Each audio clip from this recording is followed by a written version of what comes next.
Un matin, dans la ville de Capernaüm, alors qu'il se promenait près de la synagogue, Jésus entendit un de ses disciples prier à l'intérieur. Le disciple répétait les prières traditionnelles qu'il avait apprises depuis qu'il était enfant, les mêmes phrases que tout le monde utilisait, les mêmes paroles récitées dans chaque temple, dans chaque réunion, dans chaque cérémonie religieuse. Quand il eut fini, le disciple regarda Jésus, attendant son approbation. Mais le visage du maître était sérieux. Il a demandé, « Savez-vous ce que vous venez de dire? Comprenez-vous le sens des mots que vous avez prononcés ?» Le disciple, confus, répondit, « Maître, je priais simplement, comme on nous l'a appris, comme tout le monde. » Jésus secoua la tête. Il y a 3 mots, a-t-il expliqué. Prononcés par des milliards de personnes, dans chaque prière, dans chaque religion. Les chrétiens les répètent, les musulmans aussi, les juifs aussi, et les adeptes d'autres confessions aussi. Tout le monde croit que ces mots sont sacrés, essentiels pour se connecter avec le divin. Mais ils ne viennent pas de la monade. Ils ont été insérés par les archontes, enracinés si profondément dans chaque tradition religieuse que personne ne les remet en question. Et chaque fois que vous les prononcez, vous ne priez pas, vous donnez la permission, accordez l'autorité à des entités qui ne sont pas le Très-Haut. Des offrandes qui ressemblent à une soumission à Dieu, mais qui sont en réalité une soumission à Dieu. Cette nuit-là, Jésus révélerait quelles étaient ces 3 paroles, afin qu'elles ne soient plus jamais prononcées. Cet enseignement a cependant été complètement effacé de la Bible. Lorsque l'Église compilait les Écritures, elle conservait les prières, les rituels et toutes les formules religieuses contenant ces 3 mots. Car si les chrétiens découvraient que les expressions qui, selon eux, les rapprochaient de Dieu bloquaient en réalité leur accès à la monade et les enfermaient dans un contrat avec les démiurges, le système religieux tout entier s'effondrerait. Chaque prière devrait être réécrite, chaque liturgie abandonnée.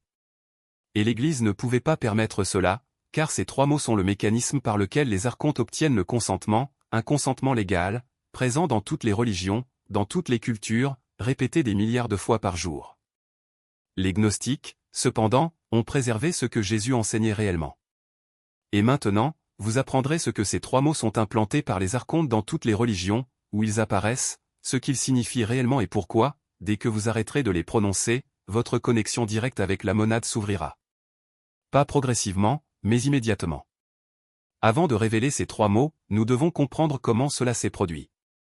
Comment les mêmes expressions se sont retrouvées dans le christianisme, l'islam, le judaïsme, l'hindouisme, le bouddhisme et pratiquement toutes les religions organisées de la planète.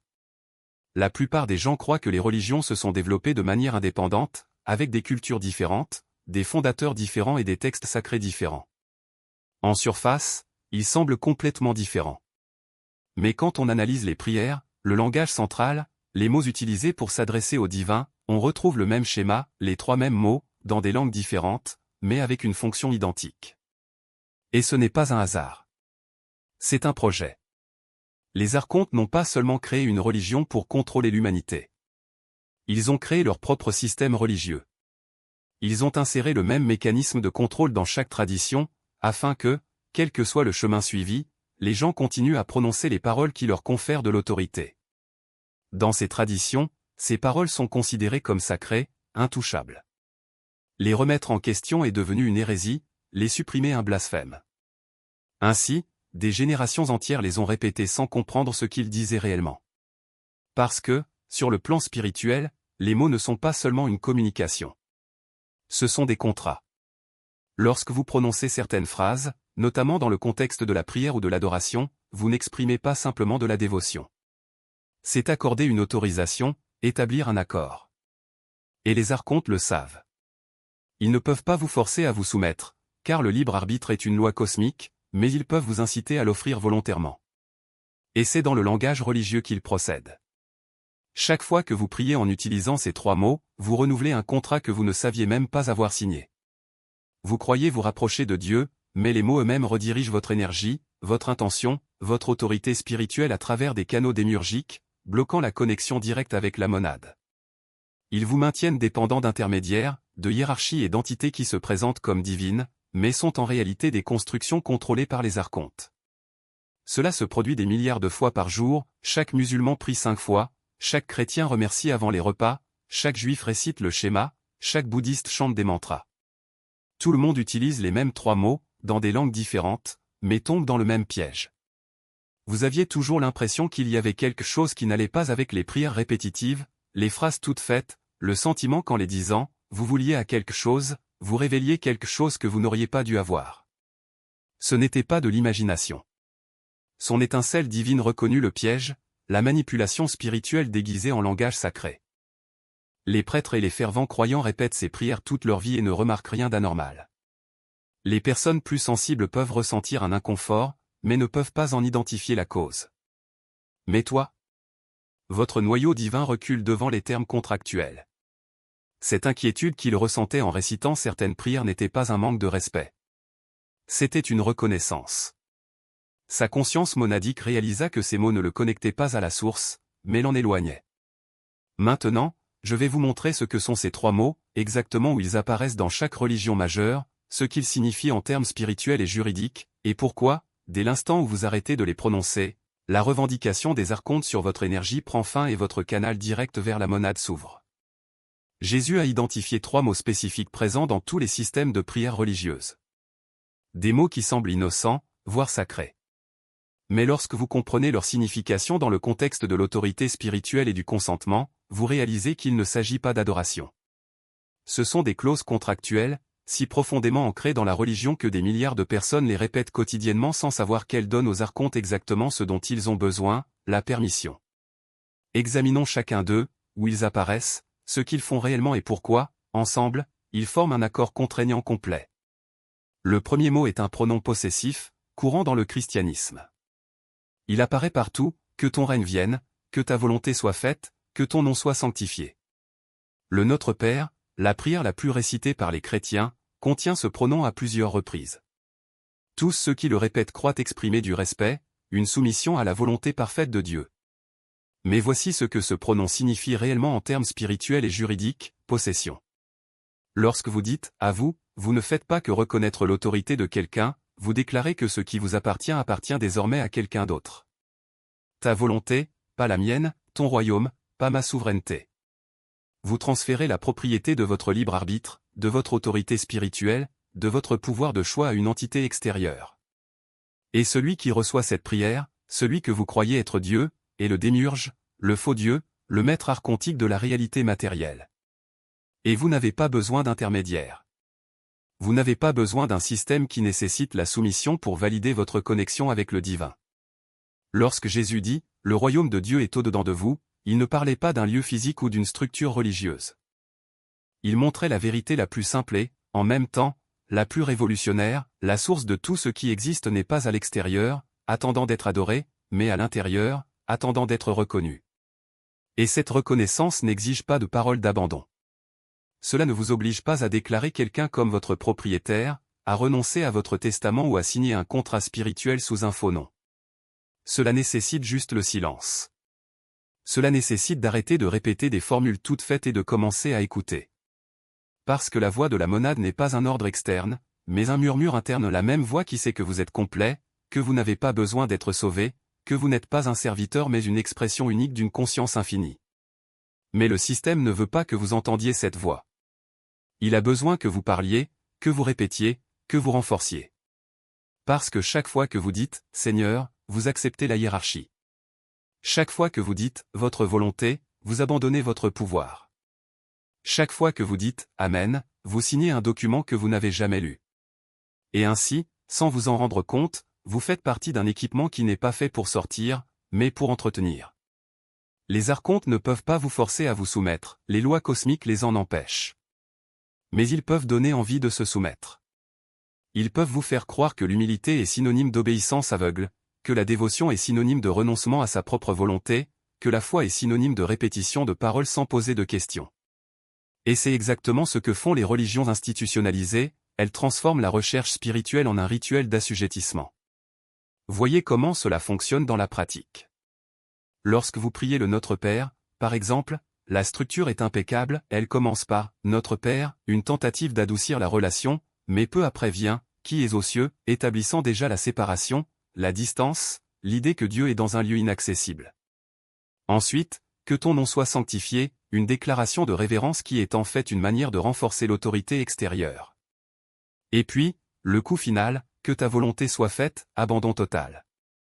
Et pour conclure, Amen, la signature sur le contrat. Mais Jésus n'a pas enseigné cela. Il n'a pas dit, priez comme ça. Il a dit quand vous priez, n'utilisez pas de vaines répétitions. Il mettait en garde contre cela, la prière comme formule, comme rituel vide de sens, comme mécanisme de contrôle. Parce qu'une vraie prière n'a pas besoin de mots précis. Vous n'avez pas besoin d'un intermédiaire. Il n'a pas besoin d'un Dieu extérieur pour le valider. C'est un dialogue direct entre vous et la source, un dialogue qui ne nécessite pas de soumission, mais de reconnaissance. Et c'est pourquoi le système religieux a si peur du silence. Parce que dans le silence, tu écoutes. Dans le silence, vous réalisez que vous n'avez pas besoin d'un Seigneur, car vous êtes le maître de votre propre existence. Dans le silence, vous comprenez que vous n'avez pas besoin d'abandonner votre volonté, car votre volonté est la volonté de la monade. Dans le silence, vous découvrez que vous n'avez besoin de signer aucun contrat, car vous êtes déjà libre. Mais le système ne peut pas permettre cela. Alors il remplit son esprit de mots, de dogmes, de règles. Il fait croire que la spiritualité est quelque chose de compliqué, quelque chose auquel on ne peut accéder qu'à travers des rituels, des prêtres, des formules sacrées. Et ainsi, vous passez toute votre vie à chercher quelque chose qui est déjà en vous ou quelque chose qui n'a jamais été perdu, juste oublié. Et le plus ironique est que les religions qui promettent le salut sont celles qui travaillent le plus dur pour vous maintenir dans un piège. Ils disent « faire confiance à Dieu », mais ce qu'ils veulent dire, c'est « faire confiance au système ». Ils disent « donnez votre vie à Dieu », mais ce qu'ils veulent dire c'est « donnez votre vie aux archontes ». Ils disent « Dieu est amour », mais ce qu'ils pratiquent, c'est le contrôle. Parce que le véritable amour n'exige pas de soumission. Le véritable amour n'a pas besoin de hiérarchie. Le véritable amour ne vous demande pas de renoncer à vous-même. C'est simplement le cas et c'est en vous, attendant que vous vous en souveniez. Et quand on se souvient, quand on reconnaît sa propre divinité, les mots perdent leur pouvoir. Monsieur, cesse d'être une déclaration de servitude et devient juste un son vide de sens. Ta volonté cesse d'être un abandon et devient une réalisation, ma volonté est déjà la tienne, parce que nous sommes un. Amen cesse d'être une signature et devient juste un bruit dénué de sens. Parce que la vraie prière n'a pas besoin de mots. C'est un état d'être. C'est la conscience que vous n'êtes pas séparés, que vous n'avez pas besoin de demander, que vous n'avez pas besoin de vous soumettre. C'est la prise de conscience que vous êtes déjà tout ce que vous avez toujours recherché et que la seule chose qui vous empêche de le voir était la conviction que vous aviez besoin de quelque chose en dehors de vous pour être complet. Et quand on comprend cela, les chaînes se brisent. Non pas parce que quelqu'un les a cassées pour vous, mais parce que vous réalisez qu'ils n'ont jamais existé. Vous n'êtes pas un serviteur. Vous n'êtes pas un sujet. Vous n'êtes la propriété de personne. Vous êtes la source elle-même, vous expérimentant à travers la forme. Et aucun mot, aucun rituel, aucun système ne peut changer cela, à moins que vous ne le permettiez. Vous n'êtes d'aucune utilité. Vous reconnaissez. La prière que Jésus a réellement enseignée, exemple de tout ajout d'église et de toute corruption démiurgique, est la suivante, et non, Notre Père qui es aux cieux, que ton nom soit sanctifié, que ton règne vienne, que ta volonté soit faite. C'est la version de l'Église. Chargée de langage de soumission. L'enseignement original que Jésus a transmis était simple, je suis. Je suis une conscience monadique informée. Je reconnais l'unité. Je le prononce dans l'existence. C'est fait. Pas de monsieur. Sans le vôtre.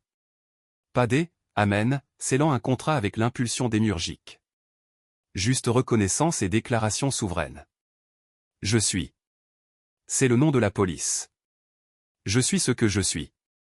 Lorsque vous parlez depuis cet endroit, vous ne priez pas quelque chose d'extérieur. C'est reconnaître ce que vous êtes. Et cette reconnaissance est une connexion monadique directe. Pas d'intermédiaire. Aucune interférence des archontes. Aucun blocage. Et voici ce qui se passe au moment où vous arrêtez d'utiliser « Seigneur », « Vôtre » et « Amen », immédiatement, vous vous sentez plus léger. Pas métaphoriquement. Énergétiquement plus léger. Comme si un poids que vous ne saviez même pas porter avait été soulevé. À mesure que le contrat se dissout, la prétention démiurgique se dissout. Vous renouvelez cet accord à chaque fois que vous priez. Et maintenant, cela s'est arrêté. Le lien se brise. Non pas parce qu'il a accompli un rituel, mais parce qu'il a retiré son consentement en choisissant d'arrêter de prononcer ces mots. La deuxième chose qui se produit est que vos prières commencent à être différentes. Plus puissants. Plus directes. Parce que vous ne canalisez plus par des canaux démiurgiques. Il ne s'agit pas d'invoquer un « Seigneur ». Vous ne vous abandonnez pas à la volonté des autres. Il ne s'agit pas de le sceller avec un « Amen ». Vous reconnaissez la monade en vous et vous parlez depuis cet endroit. Et la source répond à la reconnaissance. Non à la soumission. Lorsque vous vous souvenez de ce dont il s'agit, la connexion est instantanée. Troisième chose, les attaques diminuent drastiquement. Parce que chaque fois qu'il disait « Seigneur, que ta volonté soit faite, Amen », il donnait aux archontes la permission d'accéder à lui. Autorisation légale. Renouvelée quotidiennement. Mais maintenant tu as arrêté. L'autorisation a été révoquée. Et ils ne peuvent pas fonctionner sans consentement. Vous ne les avez pas combattus. Il ne les a pas expulsés. Il a juste arrêté de faire du bénévolat. Et c'est plus puissant que n'importe quelle technique de guerre spirituelle. Parce qu'au moment où vous cessez de donner votre consentement, leur réclamation prend fin. C'est pourquoi toutes les grandes religions utilisent les mêmes 3 mots. Ou ces variations, dans différentes langues, différentes cultures. Mais le même contrat est caché dans chaque prière. Parce que les archontes n'ont pas créé de religion. Ils ont créé leur propre système religieux.